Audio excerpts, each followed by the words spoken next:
Get the unmissable news stories of the day. This is the Beijing Hour. Examining the events that impact and shape China and the rest of the world. This is the Beijing Hour, 1 hour of news and information brought to you every weekday. Now here's your host, Shane Bigham, with you on this Tuesday, February the 10th, 2026. You're listening to the Beijing Hour, coming to you live from the Chinese capital. On today's program, China's released a white paper on safeguarding national security in Hong Kong, including the central government's responsibilities. The latest Munich Security Report has warned that the world's entered the wrecking ball politics phase. Tuesday marks the Kitchen God Festival, or Little New Year, on the Chinese lunar calendar, 1 week ahead of Spring Festival. In business, China's R&D investment and research funding surged over the course of the 14th five-year plan. In sports, the Chinese skiing stars bagged the country's second medal of the Winter Olympics. In culture and entertainment, pre-sales for China's Spring Festival movie market have already cracked 100 million yuan. Now checking the day's top stories. China's released a white paper titled Hong Kong, Safeguarding China's National Security under the Framework of One Country, Two Systems. The white paper details the fight for safeguarding national security in Hong Kong and the central government's responsibility for national security matters concerning the city. It says the central government's applied a holistic approach to national security and effectively exercised overall jurisdiction over the special administrative region in accordance with the country's constitution and Hong Kong's basic law.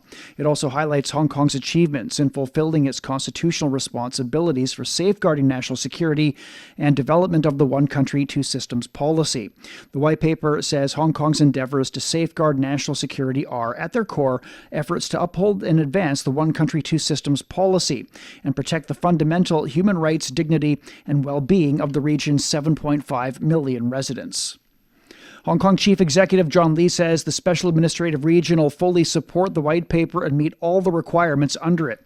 He stresses that the white paper is the most severe warning against traitors in the Chinese territory. The white paper on safeguarding national security in Hong Kong is very important. It provides guidance. We need to seriously learn the important points and the spirit of the white paper. I have learned three things from the white paper. First, the struggle for Hong Kong to safeguard national security never ceases. There is always a risk for our national security. We have to remain vigilant. Safeguarding national security is the jurisdiction of the central authorities. We need to locally legislate laws to safeguard national security. We have to fulfill our constitutional duty to safeguard national security. We have to make sure that we will achieve high-quality development under national security. The white paper reminds us of the risks that undermine national security. The propagation of the white paper is the most severe warning to traitors of Hong Kong. The Hong Kong SAR has completed local legislation for Article 23. We also enacted the Safeguarding National Security Ordinance. The National Security Law and the Safeguarding National Security Ordinance work as one. We will safeguard national security, protect Hong Kong people's interests, and with full force stop, prevent, and punish acts that undermine national security. That was Hong Kong Chief Executive John Lee. Hong Kong has seen significant improvements in economic growth and international confidence since the implementation of the national security law in June of 2020. The city's GDP reached $407 billion in 2024. That was up 2.5%. Preliminary estimates have also placed Hong Kong's GDP growth in 2025 at 3.5%. Capital markets have strengthened, with IPO fundraising in the first half of 2025 rising sevenfold to $14 billion, ranking first globally. By the end of 2024, the number of overseas and Chinese mainland companies operating in Hong Kong had increased 10% to nearly 10,000.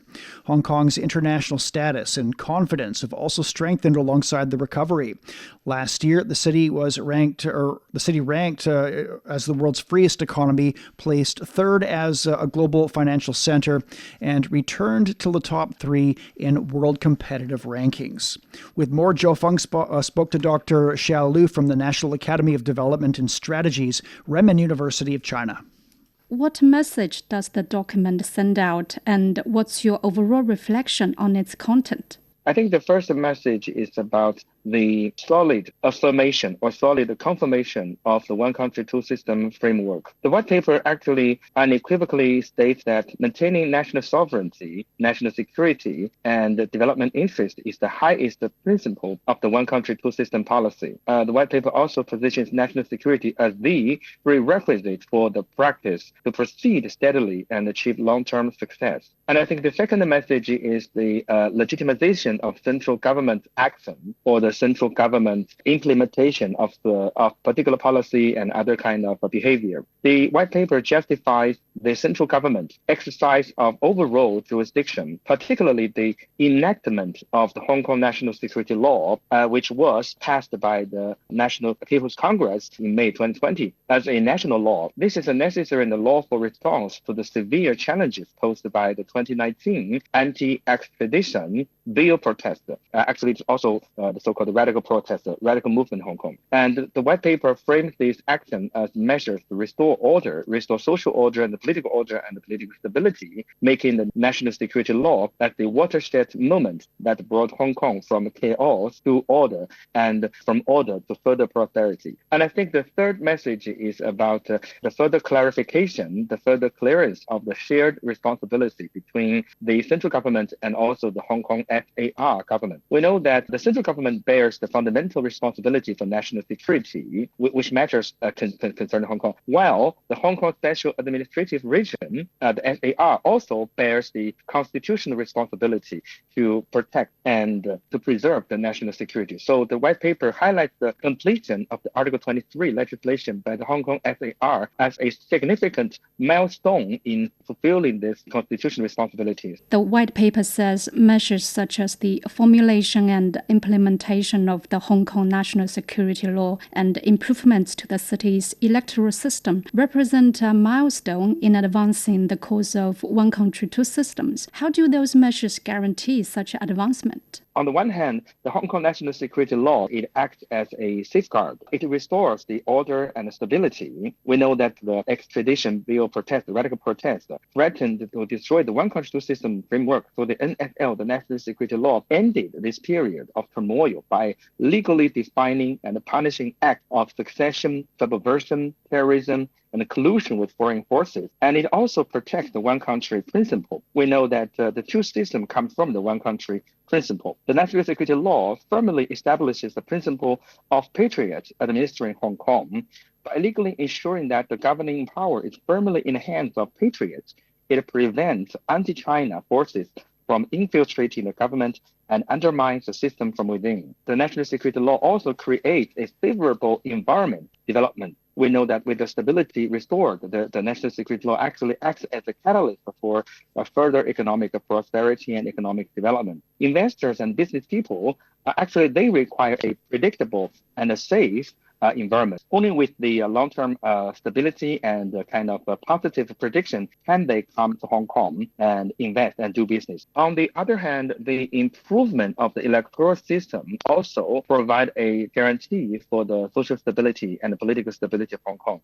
We know that the electoral system actually it ensures governance by the patriots. We know previously the reformed electoral system, including the election committee, ensures that only those who uphold the one country, two system principle and are committed to the Hong Kong stability can enter the governance structure. The electoral system also promotes rational and constructive politics rather than these irrational and polarized and those kind of disagree for the sake of disagree politics. But the new system, with its broader representation across different sectors of society, encourages candidates to focus on overall well-being of Hong Kong rather than those kind of narrow, radical agenda and other kind of issue.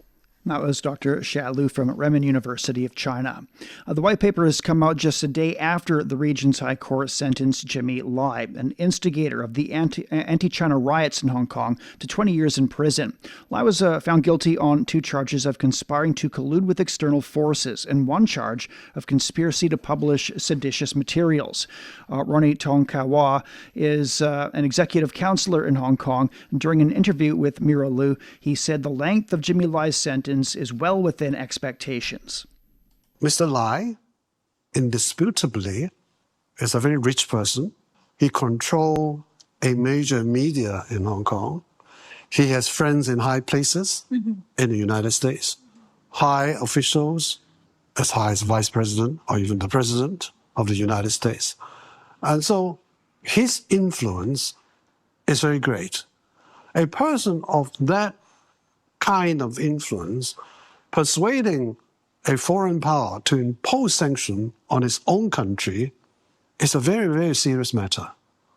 And to put it in the right perspective, if you compare that with, say, a terrorist placing a bomb in a station, in the train station or bus station, the damage would be localized. But a sanction on a whole nation would affect livelihood. And so you can imagine the severity of the offense. And therefore, the court obviously wanted to demonstrate that this is a serious offense. It has to carry a certain degree of deterrent effect. Given Jimmy Lai is the first person under national security law to be charged for collusion, how significant is this case in the broader picture of Hong Kong's jurisdiction system? Hong Kong would be facing very, very serious issues if another case of this nature were to happen. On the other hand, one will have to understand, to collude with a foreign power, you need certain amount of influence yourself. So it is in this respect, it's an exceptional case. But so I think the significance of this case lies in demonstrating that the court in Hong Kong would deal with a case under national security law in a very strict manner. It would allow every latitude to the defendant, but it would deal with it strictly in accordance with not only with normal legal principles, but also observing the requirements of the International Covenant of Civil and Political Rights under UN, and also according to rule of law principles. And I think that's something which everybody can see for themselves is what is happening in Hong Kong. That was Ronnie Tong Kawa, an executive counselor in Hong Kong. The Foreign Ministry is urging respect for China's sovereignty without any meddling in the affairs of Hong Kong or China's internal affairs. The remarks are a response to statements issued by several countries, including the US, the UK, Australia, and the EU, expressing concern after the sentencing of Jimmy Lai. Zhang Yibing has more. Spokesperson said on the case of Jimmy Lai, some countries and institutions interfered in China's internal affairs and maliciously smeared the rule of law in Hong Kong. He said China firmly opposes such actions and has lodged stern representations with the relevant countries and institutions. He also stressed Hong Kong's affairs is the purely China's domestic affairs. No other country has the right to interfere with it. And he said the Hong Kong SAR judiciary's deliberative sentences is based on the facts and law, which is legal, just, and cannot be questioned. That was Zhang Yibing reporting. Coming up, the Chinese foreign ministers in Europe ahead of the 62nd Munich Security Conference. Pod Plus, a selection of the best podcasts in China, covering history, customs, music, literature, and in-depth dialogues. Find your way to a wealth of Chinese culture and thinking, all on Pod Plus. 14 past the hour. Chinese Foreign Minister Wang Yi will visit Hungary on Wednesday before traveling to Germany to attend the 62nd Munich Security Conference, where he's scheduled to address the events of China's session. Earlier, the Munich Security Conference issued a report warning that the world has entered a period of wrecking ball politics. The report sets the tone for the conference's upcoming meeting from Friday to Sunday. Nearly 50 heads of state will attend the event. Natalie Carney has more. What the report highlights is how long-standing security norms are not so much norms anymore, driven in part by what the report describes as wrecking ball politics from major powers. It painted a rather stark picture of the decaying post-World War II international order and the apparent erosion of trust between traditional allies, in particular, the deepening transatlantic tensions, with European leaders increasingly recognizing that political and military reliance on the U.S., at least under the Trump presidency, is no longer a certainty, and leading European nations to call for greater autonomy, particularly in defense. The report also mentions questions being raised in Europe over whether the United States is still truly a liberal democracy. In regards to Ukraine, it confirms that the conflict there remains a central focus and symbol of European security. Domestically, the report highlights growing economic uncertainties at home, rising radical forces, and public distrust in traditional leadership, and how that is breeding skepticism about future political and security prospects across the continent. In all G7 countries surveyed for this report, only a tiny proportion of respondents say that their current government's policies will make future generations better off. Therefore, the report urges European states and like-minded partners to adopt bolder diplomatic and political strategies to uphold the rules-based system, arguing that simply reacting within this current framework is insufficient. The annual Munich Security Report serves as a playbook of sorts for upcoming discussions at the Munich Security Conference this weekend. That was Natalie Carney reporting. Iran says it's willing to dilute its most highly enriched uranium if all financial sanctions are lifted. The statement is one of Tehran's most direct indications of its position in talks with Washington so far. Iran's firmly refused U.S. demands to cease all uranium enrichment. President Masoud Pezeshkian says the latest round of talks is an appropriate opportunity to strike a fair and balanced deal. He also urged the U.S. to avoid excessive demands. Tehran and Washington held indirect negotiations in Oman on Friday to revive diplomacy. Tensions have built up after U.S. President Trump sent a naval flotilla to the region, which has raised fears of new military action. The Iranian economy has persevered despite years of U.S. sanctions. The restrictions have forced many industries to turn to domestic production, but business owners say they're now facing a new set of challenges. Sapir Saremi reports. Inside this automotive turning and machining workshop, production continues despite growing pressure. U.S. sanctions have boosted demand for locally made components that were once heavily imported. But producers say access to raw materials and spare parts remains a major challenge. When our machines break down, we import spare parts from China as these parts are not available in Iran at all. This is especially true for mechanical and electronic components. Without importing these parts from China, our machines have to remain idle, which directly affects production. On top of supply challenges, infrastructure problems are adding further strain. Frequent electricity outages regularly disrupt production and push up costs. One of our most serious problems is the frequent power outages. When electricity is cut, we have no choice but to shut down the workshop and send workers home. These outages are very costly for us. Sometimes the power is cut twice a day, forcing us to work on weekends to compensate for lost production time. Labor shortages have also emerged as a growing concern, as fewer people are willing to take on industrial jobs. Our main concerns are raw materials and labor. Finding workers has become extremely difficult. When we post job advertisements, out of 100 applicants, perhaps only one is willing to work, as most people prefer app-based taxi services. While business owners struggle to keep production going, economic pressures hit employers hardest, especially as the currency weakens and living costs rise. Honestly speaking, due to fluctuations in the exchange rate and the rising dollar, my debts and loan installments have been overdue for several months. Under these conditions, it has become very difficult for us to maintain a normal standard of living. Workshop owners often find ways to cope, securing at least the basics for themselves. But for workers, instability can mean falling behind and struggling to make ends meet. As Iran adapts to sanctions through domestic production, businesses carry on. Yet it is the most vulnerable who continue to bear the heaviest burden. That was Sapir Saremi reporting. The United Nations is warning of a humanitarian collapse in Cuba as it faces an energy crisis following U.S. tariffs on countries selling oil to the Caribbean nation. Authorities have warned airlines of a fuel shortage amid strict oil rationing. Residents are also struggling with paralyzed public transport and limited access to services. Luis Chirino has more from Havana. Having endured a long-standing economic crisis, the new U.S. tariffs have made things even worse. At gas stations, long queues due to fuel shortages, fewer buses running, and longer power cuts affecting homes, hospitals, and other state institutions. In a recent TV appearance, Cuban President Miguel Díaz-Canel addressed the people about the need to ration fuel and electricity. The oil blockade by the U.S. is having a ripple effect throughout the Cuban economy. Critical social services, including healthcare and special education, are feeling the impact.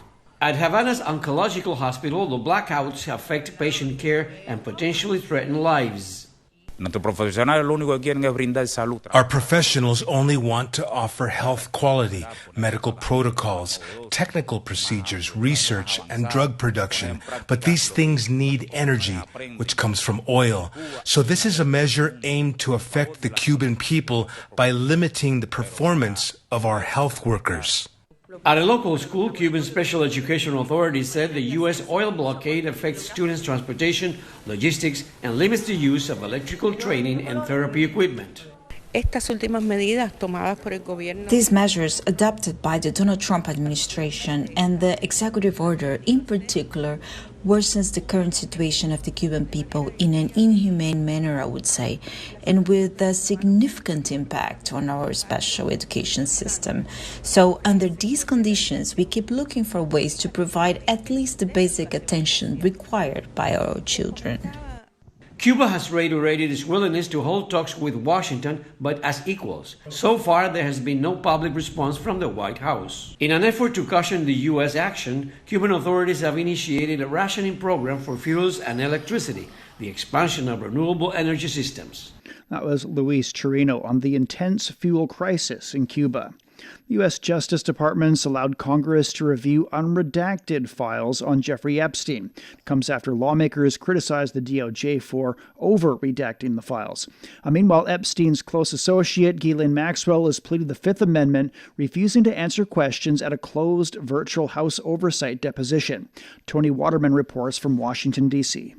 This is the first day that lawmakers can access these unredacted files, some 3 million of them. So that is a lot of digging to do. Democrat Representative Jamie Raskin was among the first to view the files, only about 30 or 40, he said. But in those files, he says he saw a lot of examples of the DOJ flouting the law by not redacting the names of survivors, but instead blacking out names of people who are not victims, like the Victoria's Secret CEO Les Wexner and President Trump. And Raskin wasn't the only lawmaker to raise concerns. What I saw that bothered me were the names of at least 6 men that have been redacted that are likely incriminated by their inclusion in these files. We're seeing redacted versions. I thought we were supposed to see the unredacted versions, and that's because the documents produced to justice from the FBI,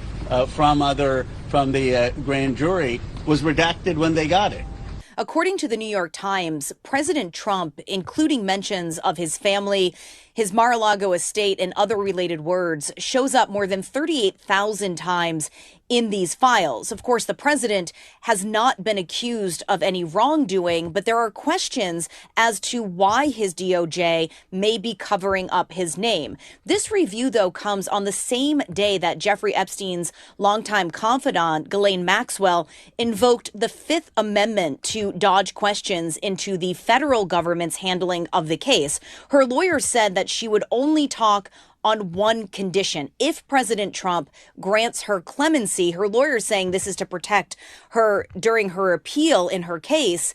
Also adding on social media that both Presidents Trump and Clinton are innocent and only Maxwell can explain why. Of course, she was the closest person to Jeffrey Epstein. She knew all of these individuals very personally. She's also serving this 20-year prison sentence after being convicted of sex trafficking of minors. Trump has not ruled out a pardon for Maxwell, although it's unclear if he'd grant her clemency. A lawyer for one of the survivors, though, saying that even if Maxwell did speak, she'd lie about what happened. Meanwhile, this probe is going to continue. The Clintons, former President Bill Clinton, and also the former Secretary of State Hillary Clinton, they are going to be sitting down for their depositions at the end of this month. calling for it to not be done behind closed doors, but out in public so Americans can hear exactly what they have to say. That was Tony Waterman reporting. Coming up, celebrating the Kitchen God Festival 1 week ahead of the Lunar New Year. You've been listening to programs from CGTN Radio. CGTN Radio. We invite you to visit us online for more audio, pictures, and in-depth reports. At radio.cgtn.com, you can access a wide range of programs and find your favorite news, talk, features, entertainment shows, and podcasts. Hear the difference with CGTN Radio. At 25 past the hour, Tuesday marks the Kitchen God Festival, also known as the Little New Year on the Chinese lunar calendar.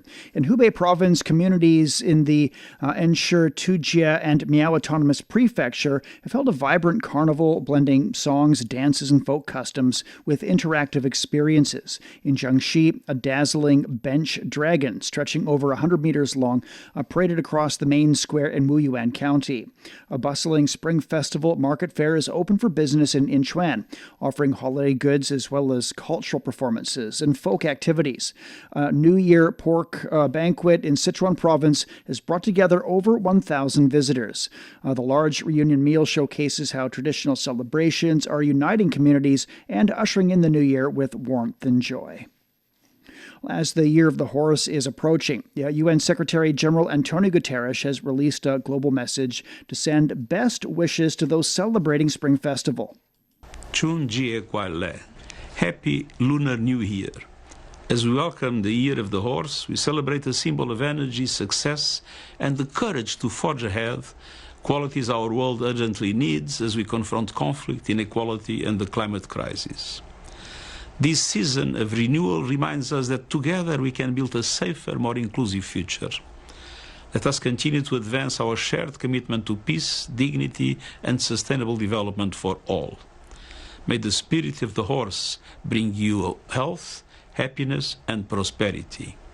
I extend my gratitude to China and the Chinese people for championing the cause of multilateralism and global solidarity. Xie xie. The Chinese New Year officially begins on February 17th. The Chinese community in the Nigerian capital has staged a temple fair to celebrate the Chinese New Year. The event at the China Cultural Center in Abuja featured activities including cultural performances, attracting over 1,500 people. The activities covered wushu, tea art, calligraphy, food, and traditional Chinese medicine. Organizers also displayed the promotional video of the China Media Group 2026 Spring Festival Gala.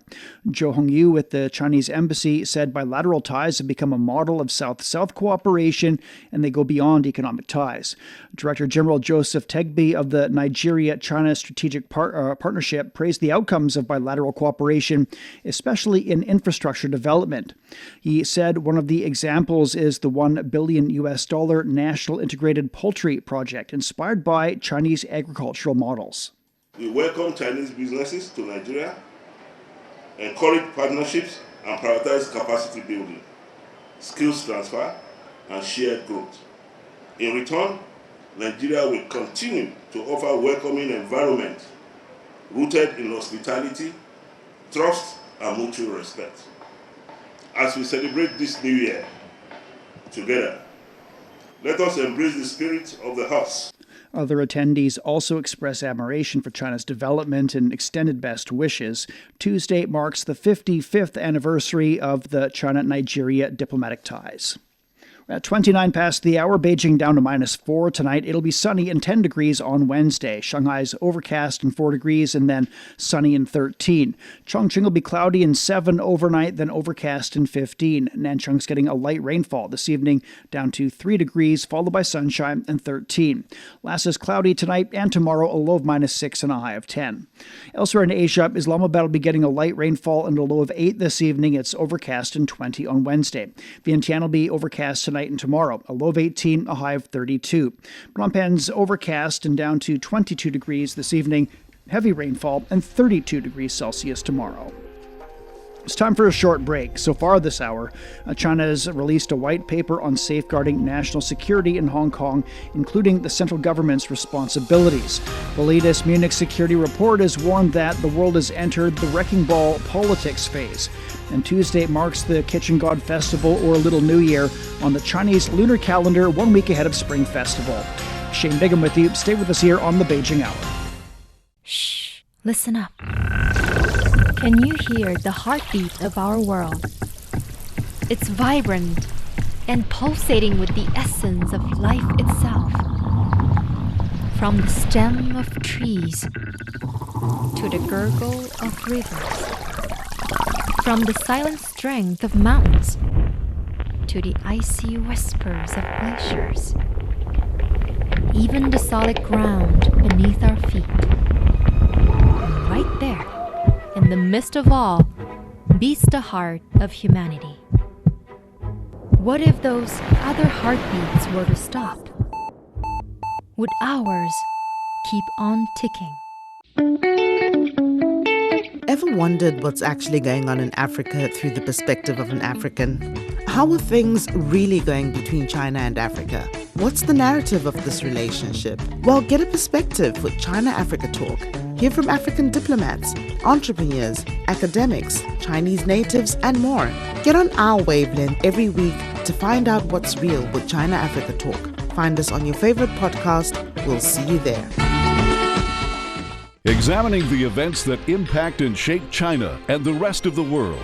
This is the Beijing Hour, 1 hour of news and information brought to you every weekday. Now here's your host. Shane Bigham with you on this Tuesday. Still to come. In business, China's R&D investment and research funding surged over the course of the 14th five-year plan.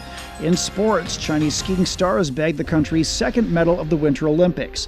In culture and entertainment, pre-sales for China's Spring Festival movie market have already cracked 100 million yuan. To contact us, you can email radio@cgtn.com or follow our X account @CGTNradio. But now, with the check of the day's headlines, here's Wang Ziheng. Thank you, Shane. Chinese President Xi Jinping has visited primary-level officials and residents in Beijing ahead of the Spring Festival.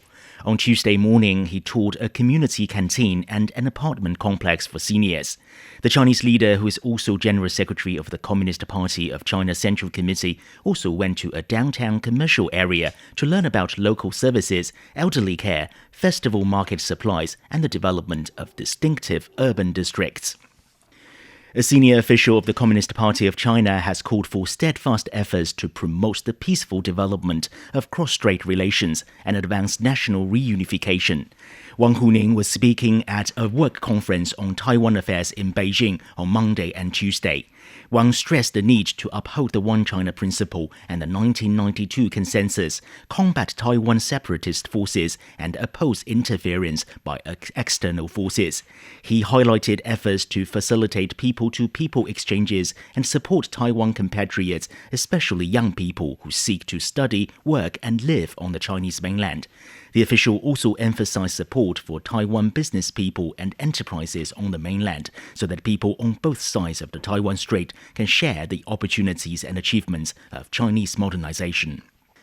China has again urged the international community to jointly safeguard the outcomes of World War II and regional peace and stability.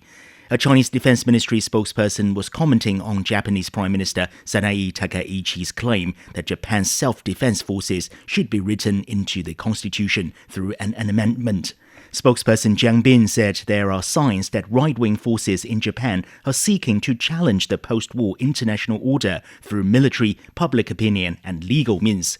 He urged the international community to remain highly vigilant and curb such moves. Chinese Foreign Minister Wang Yi says the country will push for a clear and substantive outcome document at the APEC leaders meeting later this year.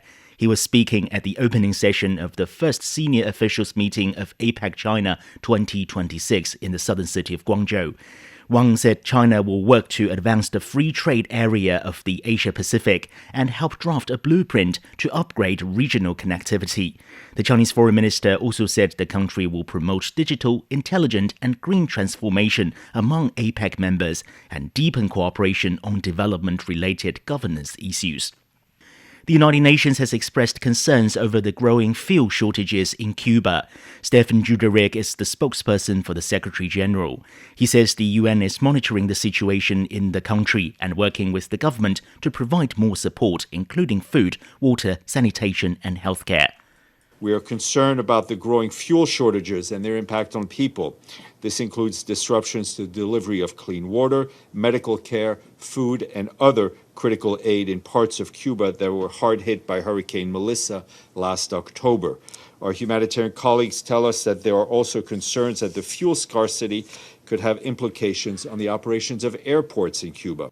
The concerns come as Cuban aviation officials warned airlines that there's not enough fuel on the island for airplanes. U.S. President Donald Trump signed an executive order last month threatening to impose tariffs on countries supplying oil to Cuba. The move further escalated Washington's economic blockade against the island nation. Canadian political and business leaders are pushing back against U.S. President Donald Trump's threat to block the opening of the nearly completed Gordie Howe International Bridge. The bridge linking Ontario and Michigan is set to become the third crossing at the busy Windsor-Detroit gateway, which handles about a quarter of Canada-US trade and is key to the North American auto industry.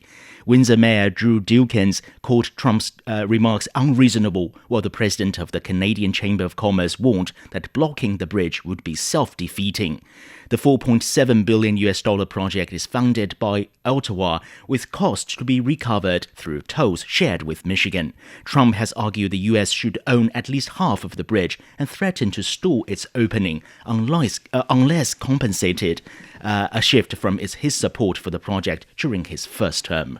All right, thank you very much. That's Wang Ziheng with headlines. And coming up in business, China's R&D investment and research funding surged over the course of the 14th five-year plan. The Beijing Hour, your window on China and the rest of the world. At 37 past the hour now. In business, stock markets on the Chinese mainland closed higher on Tuesday. The Shanghai Composite was up nearly 0.1%. The Shenzhen Component gained slightly. Digital media and publications were among the top gainers. Hong Kong's Hang Seng Index increased nearly 0.6%. In Japan, the Nikkei gained almost 2.3%. Meanwhile, international precious metal prices fell on Tuesday. As of the time of writing, the gold spot price stood at around $5,052 per ounce, down around 0.1%. The silver spot price declined nearly 1%. China's 15th five-year plan has set the goal of significantly boosting scientific and technological self-reliance. This follows major progress during the 14th five-year plan period, marked by several key achievements. The added value of major high-tech manufacturers rose by 42%. National R&D investment grew nearly 50%, reaching 3.6 trillion yuan, over $500 billion. R&D intensity hit nearly 2.7%, surpassing the EU average. Investment in basic research has risen sharply, increasing by over 70% from 2020 levels to reach nearly 250 billion yuan. The country now leads the world in total R&D personnel. For 5 years, China's ranked first globally in top journal publications and international patent applications. For more, Michael Wang spoke with Professor Guy Ke from the Beijing Institute of Technology's School of AI. And Professor Guy, we know that substantially advancing the level of China's technology self-reliance and strength is one of the primary objectives for economic and social development during the country's 15th five-year plan period, which runs from this year to 2030. How do you see Chinese companies breaking through key technology bottlenecks and elevating their positioning in the global industrial value chain? Well, for sure, this is a very complex issue. I would like to mention 2 points that I feel important. First, the competition in high-tech products, in a sense, is a competition of the entire industry supply chain. For example, the chip issue we often discussed, the bottleneck issues actually lie in specific technological bottlenecks within the industry supply chain. Therefore, dealing with key technologies challenges shall remain a major area of investment for us. Second is regarding talents. The main input for high-end products comes from high-end talent. We need to empower enterprise development through multiple channels such as university, industry cooperation, and talent sharing. That was Professor Guy Kuka from the Beijing Institute of Technology talking about China's innovation ecosystem. A recent survey by PricewaterhouseCoopers indicates a significant increase in optimism among Hong Kong's CEOs regarding economic growth. 70% of respondents expressed confidence in global economic growth, up from 62% last year, while confidence in the regional economy jumped to 61%, up from 40%. 98% of Hong Kong CEOs are optimistic about revenue growth over the next 3 years, although their outlook for the near term remains more cautious. Meanwhile, the Shenzhen, Hong Kong, Guangzhou cluster has climbed to first place among the world's top 100 innovation clusters. And this comes as China accelerates the development of the country's innovation hubs, supported by a new National Venture Capital Guidance Fund. Hong Kong has reclaimed its position as the world's largest IPO market in 2025, raising nearly 287 billion Hong Kong dollars, roughly 37 billion US dollars. The figure released in a white paper last week represents a yearly surge of over 225%. Large ticket deals dominated the market, led by Chinese battery giant CATL and miner Zejin. Companies listed on the Chinese mainland and in Hong Kong, known as A+H listings, were another major driver, accounting for nearly half of total funds raised. The report says Hong Kong's IPO momentum is likely to extend into this year, bolstered by a robust pipeline of companies awaiting listing. The customized robot rental business is gaining momentum in Beijing as Spring Festival approaches. Gao Li is the head of a robot leasing company in the city. He says January saw a notable rise in demand for customized robot rentals compared to previous months, accounting for 60% of total orders. As demand rises, Gao's been expanding his robot team. And Gao's company has moved to a new office area twice as large as the previous one. The robots do tasks including restaurant food delivery, serving as tour guides, scenic spots, and even performing street dance at events. In 2025, China established more than 1,500 robot rental companies, a yearly increase of 48%. Experts say as robot supply continues to rise and daily rental prices for individual robots are declining, more and more robots are making their way into ordinary households. The large leaf tea industry in Muzhishan is brewing a sustainable transformation, turning green landscapes into golden opportunities. By marrying organic farming with technology, the southern region is enriching its soil and its people. The tea has not only boosted farm incomes, but is also brewing a vibrant blend of ecotourism and cultural heritage. This is an AI-generated report. Ho Yangdi is a graduate student majoring in agronomy and seed science at the College of Tropical Agriculture and Forestry, Hainan University. On December 4th, 2023, the Wuzhishan Large-Leaf Tea Technology Park was officially inaugurated. Shortly afterward, Ho Yangdi became one of the first graduate students to settle there, writing his research paper in the vast fields and mountains of Wuzhishan. This is a gas sampling chamber.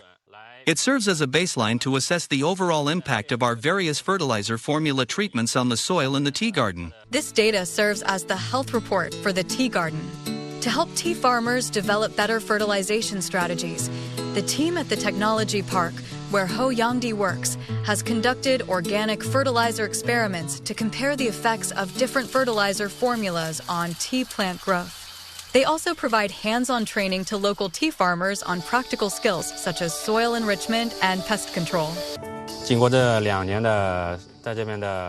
Through the 2 years of field experiments conducted here, we have utilized organic fertilizers to improve the soil and enhance both the yield and quality of tea trees, thereby increasing the income of local tea farmers.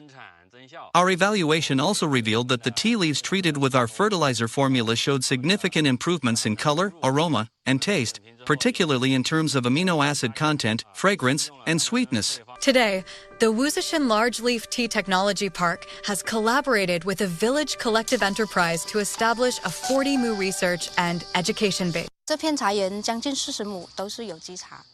This tea garden covers nearly 40 mu and is entirely dedicated to organic tea. It has already obtained organic certification. After the village enterprise receives this certification in 2025, the quality of our tea will be more convincing and influential. Before President Xi visited, our average annual income was just over 30,000 yuan per year, as we sometimes had to sell fresh tea leaves and couldn't process that much by hand. In recent years, our annual income has reached around 70,000 to 80,000 yuan per year. This year, the price of tea has increased significantly compared to last year. The finished tea we sell now fetches 500 to 600 yuan per jean. Nourished by technology, the tea gardens are flourishing, and the bountiful harvest of the tea farmers reflects Hoyangdi's own growth and achievements.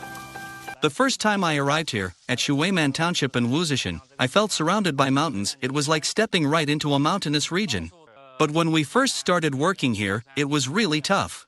These tea mountains are especially steep.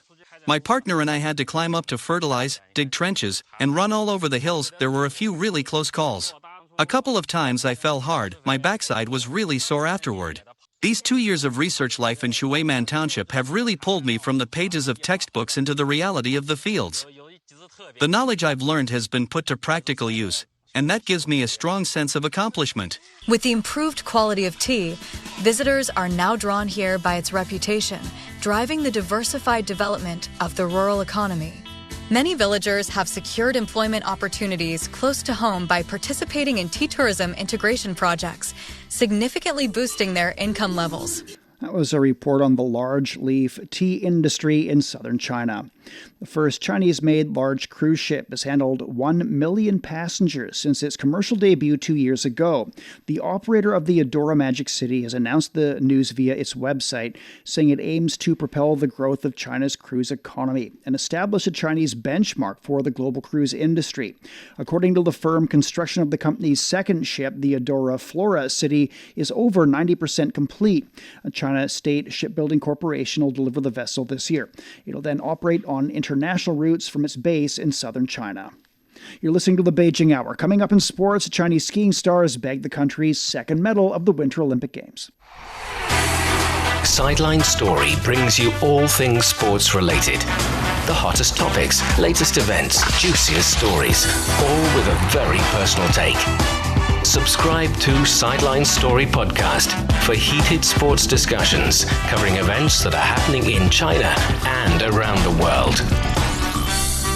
47 past and turning to sports now. Here's Yang Guang. Thank you, Shane. We begin with the Milano Cortina 2026 Olympic Winter Games. Team China skier Eileen Gu has clinched silver in the women's freestyle skiing slopestyle final, delivering China's second medal at the Games. Hermione Kitson reports from Milan. China's superstar skier Eileen Gu claimed silver in a slopestyle event in Livigno. Basically, it was a replay of what happened in Beijing 4 years ago with her fierce rival from Switzerland, Mathilde Grémont, claiming the gold medal. But the scores were extremely close. Grémont 86.96 and Gu 86.58. Bronze went to Megan Oldham from Canada. Of course, Gu was chasing the gold, but considering the high level of technicality on show, it was a fantastic result. Now her next events are the big air and the half pipe. Both events she won gold for in Beijing, and her qualifying for the big air will start on Saturday. So really Eileen Gu is just getting going. That was Hermione Kitson reporting. China is preparing for its second appearance in the luge event at the Winter Olympics. Pablo Gutierrez spoke to the Chinese contingent on how far the sport has come and what lies ahead. For decades, luge knowledge stayed largely within Europe, with former athletes becoming the coaches who shaped the sport. But that cycle is beginning to change. How do you feel now as a coach with this new generation of Chinese athletes? I love this sport. If I have experience for athletes, I think I can help our team getting better. Huang Jiebo represents the growth of China's luge program. At just 25, he helped make history as one of the country's first Olympic lugers at the Beijing Games in 2022. Now he stands trackside, helping train a new generation of athletes. They have a strong fire and they want to do better. Every athletes want to join the Olympic. This is the dream, I think. Much of China's progress in luge traces back to coach Norbert Huber, an Olympic medalist, world champion, and winner of 11 World Cups, who has spent the past 8 years helping to shape the country's growing program. Is that the goal, to create a full program that can compete at the level of the Germans, the Italians, the Austrians?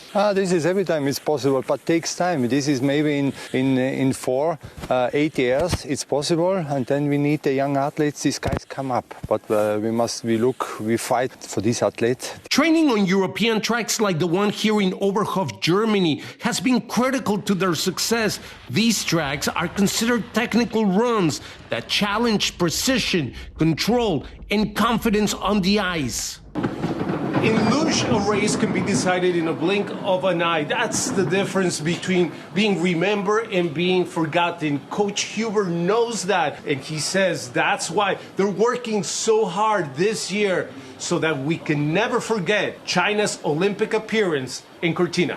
That was Pablo Gutierrez reporting. In the final of the women's snowboard big air, Zhang Xiaonan finished fifth with 144.5 points, equaling the best result ever by the Chinese delegation in these events. Kokomo Morazi won the gold medal. Zhang ranked fifth among all competitors after the first round. However, she lost her balance in the second. In her third and last round, she chose a more difficult trick and scored 70.25 points. The result secured fifth place overall.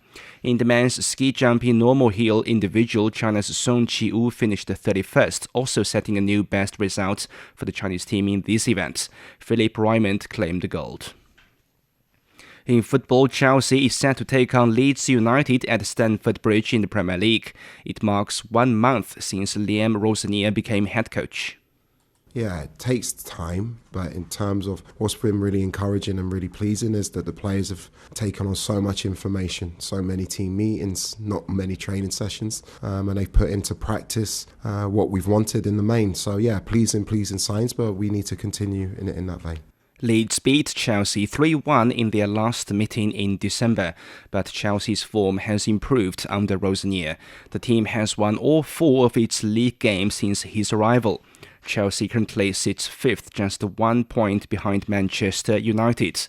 Leeds is in 16th place, 6 points above the relegation zone. All right, thank you very much. That's Yang Guang with sports.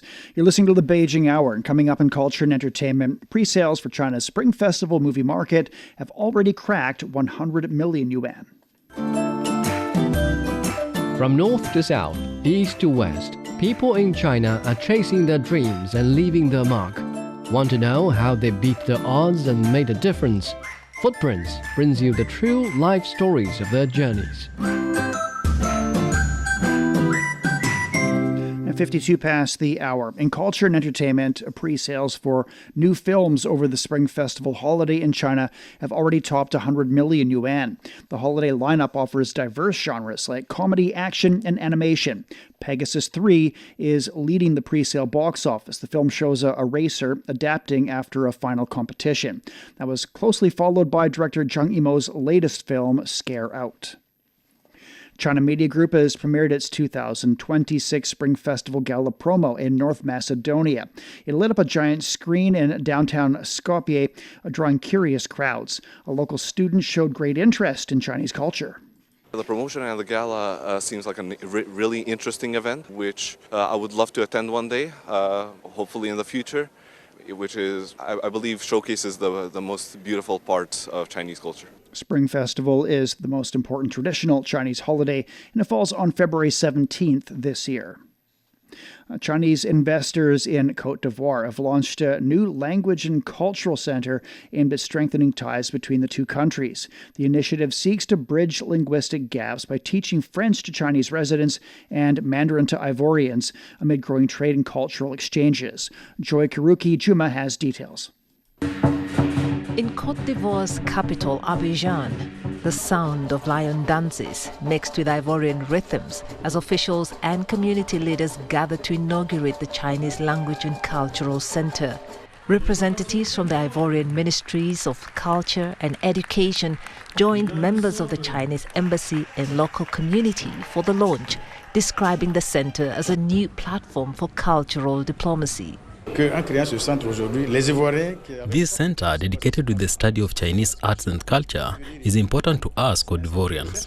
We cannot equip our young people with cultural knowledge without proper spaces for learning, expression and training. In that sense, this initiative reinforces the government's cultural policy, especially its focus on educating and empowering the youth. The founder of the center, Lin Ying, outlined the motivation behind the initiative, saying the project was born out of a desire to build friendship through language. Beyond language classes, the center offers programs ranging from traditional dance and drumming to martial arts, painting, fencing and even artificial intelligence. For Wesley Dano Jacques Aristide, a Chinese martial arts instructor, teaching Kung Fu to African students is a fulfilling venture. J'enseigne depuis 2 ans ici. I have been teaching Kung Fu at this center for 2 years now, and I'm really happy to teach Chinese martial arts to my African brothers and to show them a little bit of Chinese culture. Students say the training is opening doors, both professionally and personally. I've been learning it for around 2 classes and I find it fun and interesting that I get to learn a new language because I will be able to speak Chinese when I grow up, and if I visit China one day, I can be able to communicate with others fluently. Backed by the Chinese government through its embassy, the center plans to organize cultural exchange trips in the coming months, further deepening people-to-people links between China and Côte d'Ivoire. That's Joy Kiruki Juma reporting. An exhibition focusing on the history, culture and art of the Sakya Monastery in Xizang is taking place at the Palace Museum in Beijing. The museum and the Xizang Cultural Heritage Bureau organized the event together. The event displays more than 200 cultural relics. The display has 4 sections covering the monastery's history, its role in national unity, its art, and its treasures. The exhibition will run till May 10th. Built more than 900 years ago, Sakya Monastery is renowned for its huge collection of artwork, including Buddha statues, frescoes, scriptures, and porcelain pieces. And it's home to one of the world's largest bronze Buddha statues. Malta has launched new stamps for the Chinese New Year. It's the 3rd year for these special stamps now, and the design mixes traditional Chinese art with modern styles, sharing wishes for good luck and success in the year of the horse. We're at 57 past the hour, Beijing down to -4 this evening. It'll be sunny and 10 on Wednesday. Shanghai's overcast and 4 overnight, then sunny and 13. Chongqing will be cloudy and down to 7 degrees, then overcast and 15. Nanchang's getting a light rainfall this evening. It's down to +3, sunny and 13 tomorrow. Lhasa will be cloudy and tonight and tomorrow with a low of -6 and a high of 10. Elsewhere in Asia, Islamabad's getting a light rainfall and a low of 8 degrees this evening. Wednesday will be overcast and 20. Vientiane's overcast overnight and tomorrow, a low of 18, a high of 32. Phnom Penh's overcast and 22 this evening, followed by heavy rainfall and 32 degrees. And that's it for this edition of the Beijing Hour. Making news today, China's released a white paper on safeguarding national security in Hong Kong, including the central government's responsibilities. In the latest Munich Security Report has warned that the world has entered the wrecking ball politics phase. On behalf of the staff, this is Shane Bigham in the Chinese capital, hoping you'll join us for the next edition of the Beijing Hour and open a window to the world together. Find the Beijing Hour at precisely 6 p.m. Beijing time. We meet you on podcast and on air every weekday. The Beijing Hour, your window on China and the rest of the world. He can't live without the Yellow River in his eyes. The Yellow River is so noble and elegant. Both my grandpa and dad made a living from the river. Would you like to move away from the Yellow River? I don't think I will. I love it so much. The Yellow River, the second longest river in China, is regarded as a shaping force in the history, economy and culture of northern China. Today, about 100 million people live within its water basin, making up nearly 9% of the country's population. How is climate change felt at its headwaters, and what are the locals doing to cope with it? What are the descendants of the boatmen doing? What has kept some people from leaving their home village by the river, And what has drawn others back? Could the fading fishing community revive in a time of digital transformation? From 2021 to 2024, our reporters visited the upper, middle and lower reaches of the Yellow River, talked to the herders, farmers, boatmen, fishermen and eco-activists who share a close bond with the river, and present their stories in pictures, podcasts and videos, all in our 12-part series, The Yellow River Mosaic, available only on CGTN Radio